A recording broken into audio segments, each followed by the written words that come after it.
नमस्कार, स्वागत है आप सभी का आपके अपने YouTube चैनल पर।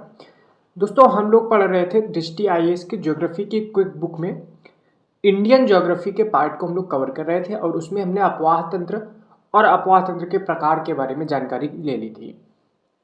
आज हम उत्तर भारत में बहने वाली नदियाँ या फिर कह सकते हो हिमालयी नदियों के बारे में पढ़ेंगे और उनके अपवाह तंत्र के बारे में प्रॉपर बात करेंगे। अगर आपने पिछले वीडियो नहीं देखे हैं तो देख लीजिएगा, मैंने बहुत अच्छे से उसमें जो है कंप्लीट कर दिया है बुक में। और मैं आपको बता दूं कि डिस्क्लेमर दे दूं कि ये वीडियो जो है ये केवल बुक को कवर किया जा रहा है, बुक को पढ़ने के लिए है, ना कि ये बहुत ज़्यादा समझने के लिए है। इसमें मैं बहुत ज़्यादा समझाऊंगा नहीं।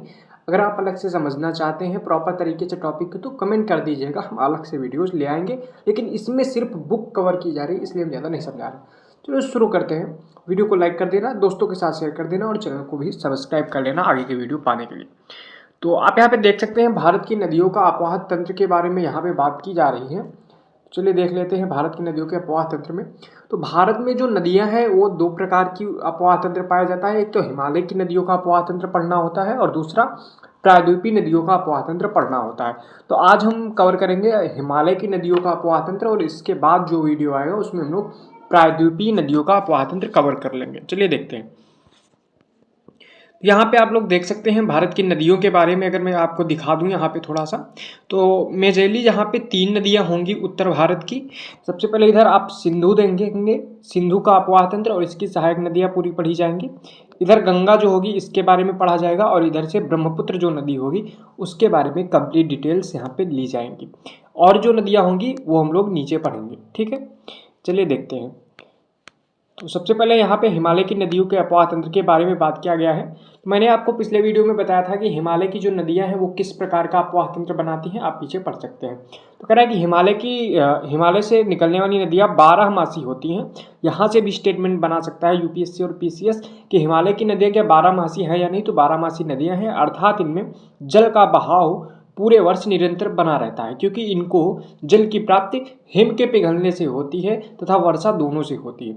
यानी कि जो हिमालयी नदियां हैं ये 12मासी हैं। अगर 12मासी हैं और कारण पूछा जाए, क्योंकि इनको जो वाटर रिसोर्स है, इनका वाटर का सोर्स है इनका, वो हिम है, हिम का पिघलना है और वर्षा दोनों है।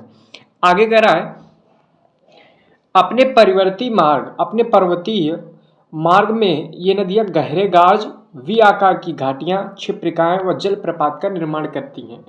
ठीक है, तो क्या क्या बनाएंगी? गहरे गार्ज बनाएंगी, वी आकार की घाटियां बनाएंगी, क्षिप्रिकाएं बनाएंगी, जल प्रपात का निर्माण करेंगी तथा मैदान में पहुंचने पर समतल घाटियां, गोखुर झील, बाढ़कृत मैदान, विसर्प तथा डेल्टाओं का निर्माण भी करती हैं। तो आगे कह रहा है कि हिमालय से निकलने वाली नदियों के अपवाह तंत्र में मुख्यतः 3 नदी अपवाह तंत्र शामिल हैं। सिंधु नदी का अपवाह तंत्र, गंगा नदी का अपवाह तंत्र और ब्रह्मपुत्र नदी का अपवाह तंत्र। यही तीनों आज हम लोग कवर करने वाले हैं। चलिए देखते हैं। सबसे पहले यहाँ पे बात की जाएगी सिंधु नदी के अपवाह तंत्र के बारे में और डिटेल से यहाँ पे जानकारी दी हुई है, जितना जरूरी है उतना दिया हुआ है। कह रहा है कि सिंधु नदी का उद्गम जो है कैलाश पर्वत श्रेणी में बोखरचू के निकट हिमनद से होता है। यानी कि क्या है, जो कैलाश पर्वत है उसके पास बोखरचू नामक एक हिमनद है, उसी के पास जो है इसका निकलती है सिंधु नदी। इसे तिब्बत में सिंघी खम्बान अथवा शेरमुख कहा जाता है, किसको? हिमनद को। ठीक है, आगे कह रहा है अपने उद्गम से निकलने के पश्चात लद्दाख एवं जास्कर श्रेणियों के बीच से उत्तर पश्चिम दिशा में प्रवाहित होती हुई यह दमचोक के पास भारत में प्रवेश करती है। ठीक है, तो भारत में कहाँ प्रवेश करती है? दमचोक के पास। तथा लद्दाख एवं गिलगित से प्रवाहित होने के दौरान गार्ज का निर्माण कर दर्दिस्तान में चिल्लड़ के पास पाकिस्तान में प्रवेश कर जाती है। भारत में इसकी लंबाई जो है 1114 किलोमीटर और इसकी कुल लंबाई बात किया जाएगा 2880 किलोमीटर है। कह रहा है कि सिंधु नदी के बाएं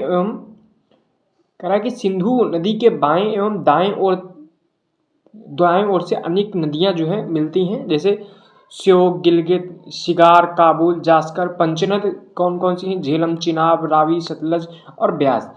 इनमें काबुल के अतिरिक्त दाहिने तट पर मिलने वाली अन्य मुख्य सहायक नदियां कुर्रम, तोची, गोमल, बिगोवा और संगर। ठीक है, ये सारी क्या है? एक इधर से मिलती है दाहिने तट से, यानी कि अगर ऐसे नदी बह रही है तो इस तरह से मिलेंगी ये नदियां। ठीक है, कौन सी? कुर्रम, तोची, गोमल, विवोबा और संगर, ठीक है, ये सारी। चलिए और देखते हैं आगे कह रहा है अफगानिस्तान में अटाक पहाड़ी के समीप काबुल नदी सिंधु नदी से मिलती है, ठीक है। अफगानिस्तान में जो अटाक पहाड़ी है उसके समीप में काबुल नदी जो सिंधु नदी से मिल जाती है। पंचनद नदियां आपस में मिलकर पाकिस्तान में मिठान कोट के पास सिंधु नदी से मिल जाती हैं। सिंधु नदी का मुहाना अरब सागर में है। तो पंचनद नदियां कहाँ पे मिलती है? मिठान कोट में मिलती हैं। कई बार पीसीएस में क्वेश्चन पूछा गया है। आगे देखते हैं सिंधु नदी से संबंधित विशेष तथ्य दिए हुए हैं, देखते हैं। सिंधु नदी की कुल लंबाई 2880 किलोमीटर, भारत में केवल लद्दाख संघराज्य क्षेत्र में प्रवाहित होती है। सिंधु नदी के बाएं तट पर लेह स्थित है। अगर पूछा जाए लेह कहाँ स्थित है? सिंधु नदी के बाएं तट पर, यानी कि नदी अगर ऐसे बह रही है तो उसके इस तरफ जो है लेह स्थित है, ठीक है। सिंधु नदी जल समझौते 1960 के अनुसार भारत इसके विसर्जन क्षमता का केवल 20% भाग ही उपयोग कर सकता है, बाकी कौन करेगा? पाकिस्तान करेगा। चलिए हम लोग यहाँ पे पंचनद के बारे में बात कर लेते हैं। झेलम नदी के बारे में सबसे पहले बात करते हैं। तो कह रहा है कि ये क्या है? झेलम की जो सहायक नदी है वो लिद्दर नदी है जो कश्मीर में बहती है, ठीक है, इतना याद रखेंगे। आगे कह रहा है इसका उद्गम पीर पंजाल गिरिपद में स्थित वेरीनाग के निकट शेषनाग झील से हुआ है। तो झेलम जो नदी है इसका कहाँ से निकलती है? तो वेरीनाग के निकट शेषनाग झील से निकलती है। यह वुलर झील से होते हुए पाकिस्तान में प्रवेश करती है, ठीक है। पाकिस्तान में झांग के निकट कहाँ पे? चेनाब नदी में मिल जाती है। यह श्रीनगर के पास विसर्प का निर्माण करती है झेलम नदी। तो झेलम नदी के बारे में 2-3 फैक्ट याद रखने, जैसे कि कहाँ से निकलती है, कहाँ पे पाकिस्तान में मिलती है, इसकी सहायक नदी कौन सी है। पाकिस्तान में प्रवेश करने से पूर्व यह नदी गहरी घाटी का निर्माण करती है जिसे बासमंगल के नाम से जाना जाता है। अगर क्वेश्चन पूछा जाए बासमंगल नाम का गहरी घाटी का निर्माण किस नदी के द्वारा होता है, तो आपका आंसर होना चाहिए झेलम नदी के द्वारा। पाकिस्तान में चेनाब से मिलने से पहले झेलम नदी पर मंगला डैम का निर्माण किया गया है। तो मंगला डैम कौन सी नदी पे निर्माण किया गया है? झेलम नदी पे ही किया गया है, ठीक है। आगे कह रहा है जम्मू कश्मीर में झेलम नदी मुजफ्फराबाद से मीरपुर तक भारत एवं पाकिस्तान सीमा रेखा से होकर बहती है। तो क्या झेलम नदी पाकिस्तान और भारत की सीमा रेखा बनाती है? तो बिल्कुल, मुजफ्फराबाद और मीरपुर के बीच में ये सीमा रेखा बनाती है। झेलम नदी पर जम्मू कश्मीर में तुलबुल एवं उरी परियोजनाएं बनाई गई। बहुत बार पूछा गया है कि तुलबुल एवं उरी परियोजनाएं कौन सी नदी पे बनाई गई है? तो झेलम नदी पे। अभी मैंने ऊपर और एक नदी जो है डैम बताया है, कौन सा है? मंगला डैम, जो पाकिस्तान में बनाया गया है। आगे बात किया जा रहा है चेनाब नदी का, ठीक है। कह रहा है कि यह सिंधु नदी की सबसे बड़ी सहायक नदी है। सबसे बड़ी सहायक नदी कौन सी है? चेनाब है, सिंधु की, ठीक है। भारत में इसकी लंबाई 1180 किलोमीटर है। हिमाचल प्रदेश में इसे चंद्रभागा के नाम से जाना जाता है। दरअसल ये दो नदियों के मिलने से चंद्र और भागा, जो कि बारालाचला दर्रे के दोनों ओर से निकलता है, चंद्र और भागा नदी दोनों के मिलने से कौन बनता है? चंद्रभागा। अगर बात किया जाए चंद्र और भागा मिलती कहाँ है, तो केलांग के निकट जो है तांडी में मिलती है, ठीक है। तो इसी के बाद इसका नाम हो जाता है चेनाब, ठीक है। आगे कह रहा है यह पीर पंजाल पर्वत श्रेणी के समानांतर कुछ दूरी तक पश्चिम दिशा में बहती है और किश्तवाड़ के निकट पीर पंजाल में गहरा गार्ज बनाती है। इसके पश्चात यह अखनूर के निकट मैदान में प्रवेश करती है। चेनाब नदी पर निर्मित महत्वपूर्ण परियोजनाएं कौन कौन सी? बलगिहार परियोजना, सलाल परियोजना और दुलहस्ती परियोजना। तो इस पर बनी हुई परियोजनाएं याद रखना क्योंकि परियोजनाएं देके उनसे रिलेटेड जो है नदियां पूछ ली जाती हैं अक्सर पीसीएस में। तो ये देखिए, ये है कुछ आपकी सिंधु नदी। तो सिंधु नदी यहाँ से निकलती है, ठीक है, और ऐसे ऐसे प्रवाहित होती चली जाती है, ठीक है। तो आप यहाँ पे पूरी डिटेल ऊपर पढ़ चुके हैं। ये आपकी रहेगी झेलम नदी और यहाँ पे ये आपकी चेनाब नदी। अब हमको पढ़ना है रावी, ब्यास और सतलज नदी के बारे में, ठीक है। चलिए देखते हैं। अब रावी नदी के बारे में बात किया जाए तो इसका उद्गम कहाँ है? हिमाचल प्रदेश में वृहद हिमालय के रोहतांग दर्रे। ऊपर अभी हमने पढ़ा था चेनाब नदी कौन से दर्रे के पास से निकलती है, आपको बताना है, ठीक है। ये कौन से दर्रे के पास से? रोहतांग दर्रे के पास से निकलती है। रोहतांग दर्रे के पश्चिम से होता है इसका उद्गम। यह चंबा घाटी से प्रवाहित होती है। यह पाकिस्तान में सराय सिंधु के पास चेनाब नदी से मिल जाती है, ठीक है। यह सिंधु नदी के बाएं तट से मिलने वाली पंच नदियों में से एक है। रावी नदी पर स्थित परियोजनाएं चमेरा, थीन, यानी थीन को ही हम लोग रणजीत सागर बांध कहते हैं, तथा शाहपुर कंडी बांध परियोजना प्रस्तावित है, ठीक है। आगे कह रहा है ब्यास नदी। ब्यास नदी के बारे में बात किया जाएगा तो ये कहाँ से निकलती है, तो ये भी रोहतांग दर्रे के पास से ब्यास कुंड से निकलती है।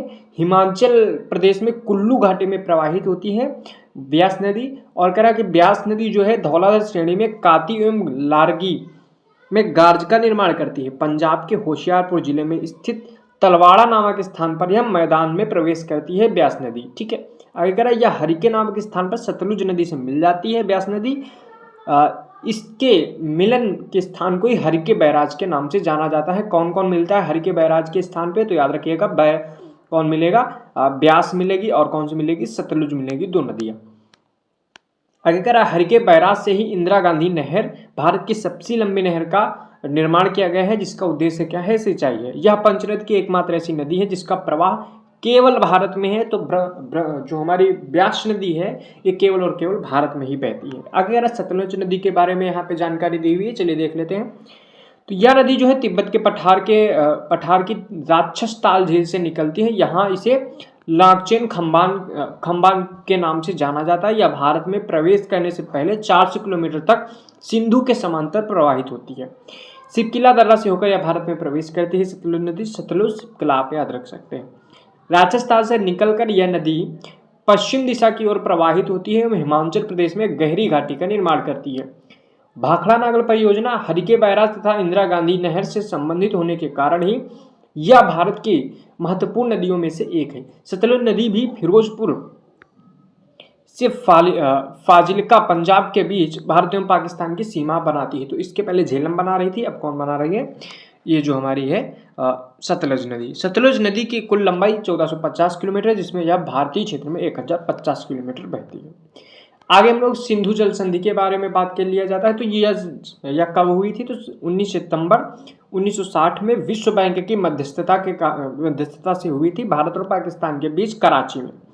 ठीक है, आगे बात करते हैं कि इसमें है क्या, तो इसमें यह है कि इस समझौते के तहत सिंधु नदी तंत्र की 3 पूर्वी नदियों यानी कि कौन सी, रावी, सतलज और ब्यास के जल पर भारत का 80% अधिकार दिया गया, जबकि 3 पश्चिमी नदियों झेलम, चिनाब और सिंधु के जल को पाकिस्तान को 80% दिया गया, यानी भारत को 20%। संधि के तहत भारत के लिए निर्दिष्ट घरेलू, गैर उपयोग और कृषि उपयोग को छोड़कर। ठीक है, तो ये बात आप समझ लीजिए।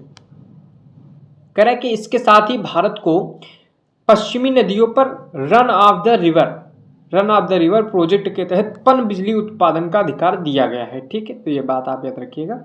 सिंधु जल संधि 1960 के अनुच्छेद 8 के अंतर्गत इस संधि के क्रियान्वयन हेतु एक स्थायी सिंधु आयोग के गठन का प्रावधान किया गया है।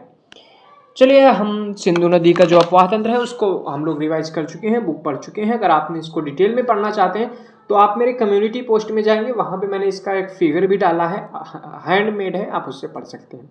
अगर आपको डिटेल चाहिए, मैप के थ्रू पढ़ना है तो आप कमेंट कर सकते हैं, हम इसको अलग से पढ़ा देंगे।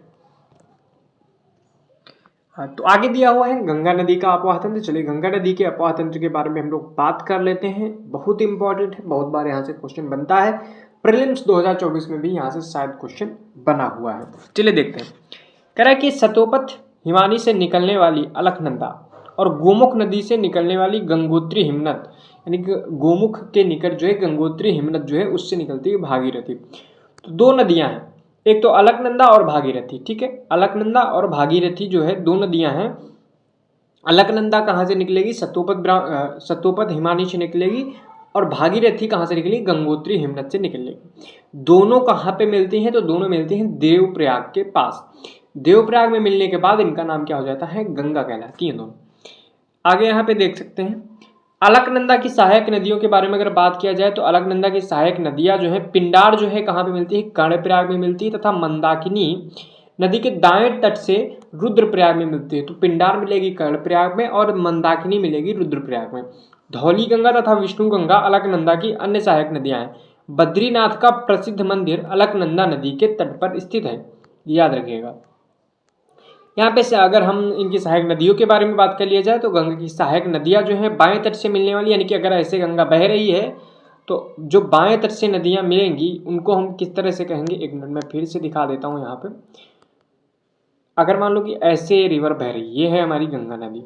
ठीक है, और इसमें बाएं तट से मिलने वाली नदियाँ यानी कि इधर से जो मिल रही है, ऊपर की तरफ से मिल रही है जो भी नदियाँ, उनको हम बाएं तट से कहेंगे, इधर से जो मिलेंगी उनको दाएं तट से कहेंगे। ठीक है, तो बाएं तट से मिलने वाली नदियों में कौन सी? रामगंगा, गोमती, घाघरा, गंडक, बागमती, कोसी एवं महानंदा बाएं तट से मिलने वाली नदियाँ हैं। और भी नदियाँ हैं। ठीक है, दाएं तट से मिलने वाली प्रमुख नदियाँ कौन सी है? यमुना, टोंस, सोन, कर्मनाशा, ये सभी है। ठीक है, चलिए आगे देखते हैं। तो यहाँ पे आप देख सकते हैं गंगा जो है पूर्व दिशा में पश्चिम बंगाल के फरक्का यानी कि गंगा डेल्टा का सबसे उत्तरी बिंदु तक बहती है। यहाँ यह क्या होती है? दो धाराओं में बढ़ जाती है, एक धारा को हुगली और दूसरी को भागीरथी के रूप में प्रवाहित होती है। ठीक है, भागीरथी जो धारा है वो भागीरथी प्रवाहित होते हुए बांग्लादेश में प्रवेश करती है, जहाँ ब्रह्मपुत्र नदी में मिलने के बाद इसे मेघना के नाम से जाना जाता है। और यही नदी कहाँ पे गिर जाती है? बंगाल की खाड़ी में गिर जाती है मेघना के नाम से। ठीक है, तो यहाँ पे थोड़ा सा प्रयागों के बारे में जानकारी दी हुई है, आप देख सकते हैं यहाँ पे। तो ये है यमुनोत्री, यमुनोत्री से यमुना नदी निकलेगी, गंगोत्री से भागीरथी निकलेगी, केदारनाथ से मंदाकिनी और बद्रीनाथ से आपकी कौन सी नदी निकलेगी? अलकनंदा निकलेगी चतुपथ ग्लेशियर से। इसके बाद यहाँ पे धौली गंगा मिल जाती है विष्णुप्रयाग में, और नंदप्रयाग में नंदाकिनी नदी मिल जाती है, और पिंडार नदी कर्णप्रयाग में मिल जाती है। 3 नदियाँ इधर से मिल जाती हैं, और जो 3 बाकी की हैं वो किधर से मिलेंगी? तो केदारनाथ से निकलने वाली मंदाकिनी नदी रुद्रप्रयाग में मिल जाएगी, और गंगोत्री से निकलने वाली भागीरथी देवप्रयाग में मिल जाएगी। इसके बाद इसका नाम गंगा हो जाता है। चलिए आगे देखते हैं यहाँ पे अन्य चीज़ों के बारे में। गंगा के दाएं तथा बाएं दोनों तटों से अनेक सहायक नदियां आकर मिलती हैं, जिनमें यमुना नदी सबसे बड़ी सहायक नदी है, जो बंदरपूंछ चोटी के यमुनोत्री हिमनद से निकलती है तथा प्रयागराज में गंगा के दाएं तट से मिलती है। सोन भी गंगा के दाएं तट पर मिलने वाली नदी है। ठीक है, चंबल, सिंध, बेतवा, केन इत्यादि नदियां यमुना के दाएं तट पर प्रमुख सहायक नदियां, यानी कि जो चंबल है, सिंध है, बेतवा, केन, ये क्या है? ये यमुना की सहायक नदियां हैं, जो कि यमुना किसकी है? गंगा की सहायक नदी है। कह रहे चंबल की सहायक नदियों में बनास, काली, सिंध, कूनो इत्यादि प्रमुख हैं। बनास की सहायक नदियों में खारी एवं धुंध प्रमुख है। ठीक है, चलिए आगे देखते हैं। तो वितरिका क्या होती है? सहायक नदी क्या होती है? जैसे कि नदी आ रही है, मान लो कि ये नदी आ रही है गंगा, ऐसे बह रही, अगर पानी आके इसमें मिलके आगे जा रही है नदी इस तरह से, तो इसको हम लोग क्या बोलेंगे? सहायक नदी बोलेंगे। लेकिन आप सोचो कि यहाँ पे नदी आ गई और गंगा नदी जो है 2 भागों में बट गई आगे, तो इनको हम क्या बोलेंगे? वितरिका। जैसे हुगली क्या है? एक वितरिका है गंगा की। ठीक है, याद रखेंगे। आगे देखते हैं। कोसी जो है गंगा के बाएं तट से मिलती हैं। ठीक है, इसके द्वारा अपने नदी मार्ग से अधिक कटाव तथा मार्ग प्रवृत्ति के कारण बिहार का शोक कहा जाता है। किसे? कोसी को। गोमती, घाघरा, गंडक आदि गंगा के बाएं तट पर मिलने वाली अन्य प्रमुख सहायक नदियां हैं। दामोदर हुगली के दाएं तट पर एक प्रमुख नदी है मिलने वाली। गंगा का बंगाल का शोक जिसको कहते हैं, किसको? दामोदर नदी को। आगे करा है, गंगा नदी पर राष्ट्रीय जलमार्ग संख्या 1 प्रयागराज से हल्दिया तक का निर्माण किया गया है, वाटरवे 1। ठीक है, तो ये यहाँ पे आप देख सकते हैं, इसको डिटेल में देख लीजिएगा। ये आपकी गंगा रिवर है, इधर से निकल रही है। ठीक है, ये आपकी गंगा रिवर है, और ये आपकी इधर से यहाँ पे फरक्का के पास से 2 में बट गई, हुगली और इसमें भागीरथी में। जो भागीरथी है वहीं पे आगे पद्मा, और इस तरह से वो मेघना में बदलती रहती है। ठीक है, इधर से आप ये यमुना देख सकते हैं, और इधर से आप घाघरा, रामगंगा, गंडक, कोसी सारी नदियाँ देख सकते हैं। ये चंबल नदी इधर देख सकते हैं, बनास देख सकते हैं, बेतवा देख सकते हैं, सोन देख सकते हैं, दामोदर, सारी नदियाँ यहाँ पे आप देख सकते हैं, डिटेल में इसको देख सकते हैं। ठीक है, चलिए आगे देखते हैं। गंगा नदी के बारे में विशेष तथ्य जो है, इसकी कुल लंबाई 2525 किलोमीटर है। आपने रट रखा होगा, मुहाना बंगाल की खाड़ी में है। भारत की नदियों में सबसे बड़ा अफवाह तंत्र किसका है? गंगा का। 2008 में गंगा नदी को राष्ट्रीय नदी का दर्जा दिया गया। सन 2017 में उत्तराखंड उच्च न्यायालय ने गंगा तथा यमुना नदी को जीवित मानव का दर्जा दिया। गंगा नदी के किनारे बसा सबसे बड़ा शहर कौन सा है? कानपुर है। ठीक है, गंगा नदी अपने प्रवाह क्रम में निम्न नामों से जानी जाती है। तो गंगा कहाँ कहाँ जानी जाती है? चलिए देख लेते हैं। उत्तराखंड, उत्तर प्रदेश, बिहार, झारखंड, पश्चिम बंगाल में गंगा के नाम से जानी जाती है। अगर हुगली व भागीरथी कहाँ पे जानी जाती है? पश्चिम बंगाल, में दो वितरकों में बंटने के पश्चात मुख्य धारा भागीरथी जो है बांग्लादेश में प्रवाहित हो जाती है। पद्मा जो है बांग्लादेश में प्रवेश करने के बाद जानी जाती है भागीरथी को। मेघना जो है इसी को बाद में माना जाता है जब ये ब्रह्मपुत्र से मिल जाती है। यमुना नदी उत्तर प्रदेश के कुल 19 जिलों से होकर बहती है। गंगा नदी उत्तर प्रदेश के 28 जिलों से होकर बहती है। यह बिजनौर जिले से प्रवेश कर बलिया जिले से होकर बाहर हो जाती है। ठीक है, ये हो गया। चलिए, यहाँ पे गंगा का अपोहा तंत्र भी हो चुका है और हमने सिंधु का अपोहा तंत्र भी पढ़ लिया है। 20 मिनट में हमने इनको कंप्लीट कर लिया है। आगे हम लोग थोड़ा सा बचा हुआ है ब्रह्मपुत्र नदी अपोहा तंत्र, चलिए पढ़ लेते हैं इसको भी। हिमालय के उत्तर में स्थित मानसरोवर झील के पास कैलाश श्रेणी में चेमायुंगडुंग हिमानी से निकलने के पश्चात तिब्बत में सांगपो नाम से पूर्व की ओर प्रवाहित होती है। ठीक है, तो क्या होता है, तिब्बत में सांगपो के नाम से इस तरह से प्रवाहित होती है। ठीक है, और इसके बाद क्या रहा, तिब्बत में रांगो सांगपो इसके दाहिने तट की प्रमुख नदी है। ठीक है, आगे करें।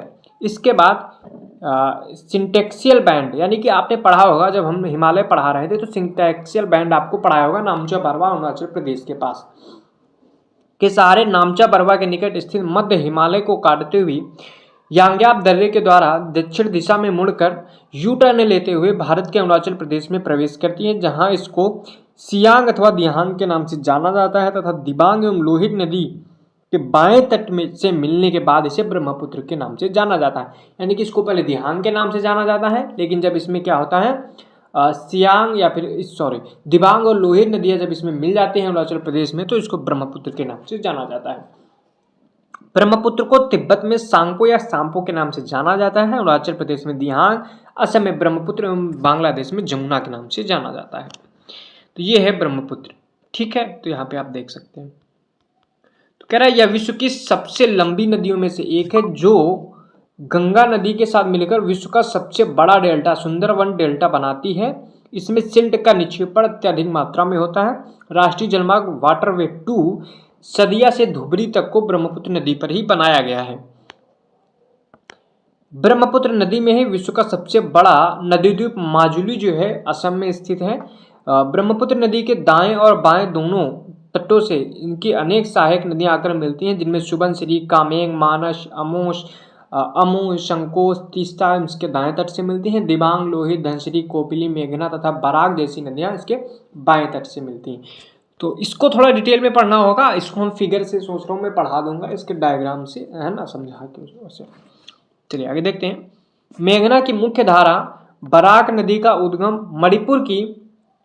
मेघना की मुख्य धारा बराक नदी का उद्गम मणिपुर की पहाड़ियों से होता है। इसकी मुख्य सहायक नदियां माकू, तारंग, तुवई, जिरी, सोनाई, रुकनी, कातखल, धलेश्वरी, लांगचिनी और मदुम्वा और जटिंगा, इस तरह से नदियां हैं। लोहित नदी को जो है खूनी नदी कहा जाता है, द रिवर ऑफ ब्लड।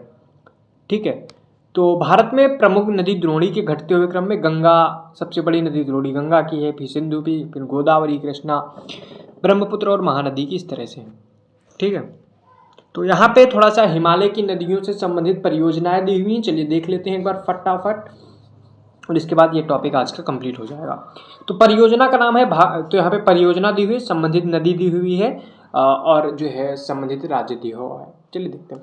तो सतलुज नदी पे क्या है, भाखड़ा नंगल बांध की परियोजना बनाई गई है। कहाँ पे स्थित है, संबंधित राज्य से कौन कौन से हैं, हिमाचल प्रदेश, पंजाब, हरियाणा, राजस्थान, इन सबको इससे लाभ मिलता है भाखड़ा नागल परियोजना से, सतलुज नदी पे बनी हुई है।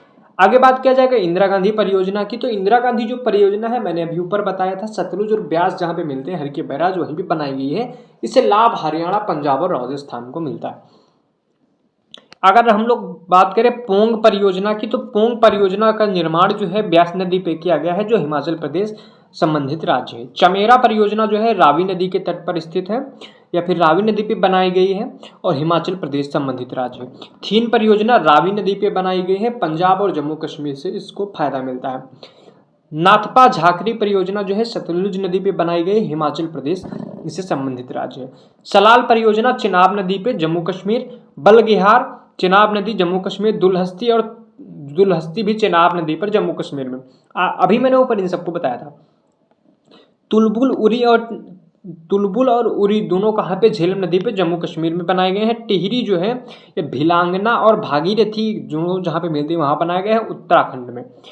ठीक है, आगे कह रहा है रामगंगा परियोजना, आपको नाम से पता चला है रामगंगा नदी पे, बस आपको स्टेट याद रखना उत्तराखंड। टनकपुर परियोजना, इसको पता नहीं चलेगा नाम से, काली या फिर शारदा नदी पे बनाया गया है। उत्तराखंड और नेपाल जो है इससे जुड़े हुए राज्य और देश हैं। गंडक नदी, गंडक परियोजना जो है गंडक नदी पे बना हुआ है। उत्तर प्रदेश, बिहार और नेपाल इसको फायदा मिलता है। कोसी परियोजना, कोसी नदी, बिहार और नेपाल। रिहंद नदी, उत्तर प्रदेश। बाण सागर परियोजना जो है सोन नदी पे बनाई गई है, इससे फायदा किसको मिलेगा, उत्तर प्रदेश, मध्य प्रदेश और बिहार को मिलेगा। माता टेला जो है बेतवा नदी पे बनाई गई है, मध्य प्रदेश और उत्तर प्रदेश को फायदा मिलता है। चंबल परियोजना की बात किया जाए तो चंबल नदी पे बनाई गई है, मध्य प्रदेश और राजस्थान को इससे फायदा मिलता है। जब एक बार इनको मैप पे आप देख लेंगे नदियों को तो आपको ये स्टेट याद करने में आसानी होगी। दामोदर घाटी परियोजना दामोदर नदी पे बनाई गई है, झारखंड और पश्चिम बंगाल इसमें सम्मिलित है। मयूराक्षी परियोजना मयूराक्षी नदी पे झारखंड और पश्चिम बंगाल इससे संबंधित राज्य हैं। फरक्का परियोजना, फरक्का बांध मैंने बताया था, गंगा नदी पे है, पश्चिम बंगाल को इससे मदद मिलती है। गांधी सागर परियोजना चंबल नदी पे बनाई गई है, मध्य प्रदेश में बनाई गई है और जो है इसमें संबंधित राज्य की बात किया जाए तो मध्य प्रदेश है। जवाहर सागर परियोजना की बात किया जाए तो ये भी चंबल नदी पे है, राजस्थान में स्थित है। कोलदाम परियोजना की बात किया जाए तो ये सतलुज नदी पे स्थित है, हिमाचल प्रदेश में। मंडी परियोजना ब्यास नदी पे है, हिमाचल प्रदेश में। और कामेंग जल विद्युत परियोजना जो है कामेंग नदी अरुणाचल प्रदेश में स्थित है। तिपाईमुख जल विद्युत परियोजना जो है बराक और तुइवाई नदी मणिपुर में स्थित है। तिलैया परियोजना जो है बराकर नदी झारखंड में स्थित है। तो ये हो गई हमारी उत्तर भारत की हिमालयी नदियां जो भी हैं उनके बारे में पूरी कंप्लीट डिटेल। इनको अगर आप मैप के थ्रू पढ़ना चाहते हैं तो कमेंट कर दीजिएगा, मैं पढ़ा दूंगा कंप्लीट, उससे आपको पूरी तरह से याद हो जाएगा। तो मिलते हैं नेक्स्ट वीडियो के साथ और उसमें हम लोग पढ़ेंगे दक्षिण भारत या फिर प्रायद्वीपीय भारत की नदियों के बारे में, उनके अपवाह तंत्र के बारे में कंप्लीट डिटेल हम लोग लेंगे। तो अगर आपको वीडियो पसंद आई हो तो लाइक कर दो, चैनल को सब्सक्राइब कर लो। नेक्स्ट वीडियो 2 दिन में अपलोड हो जाएगी, मैं जल्दी करूंगा, बीच में थोड़ा डिस्टर्बेंस था तो मैं नहीं अपलोड कर पाया था, जल्दी कर दो। मिलते हैं नेक्स्ट वीडियो के साथ।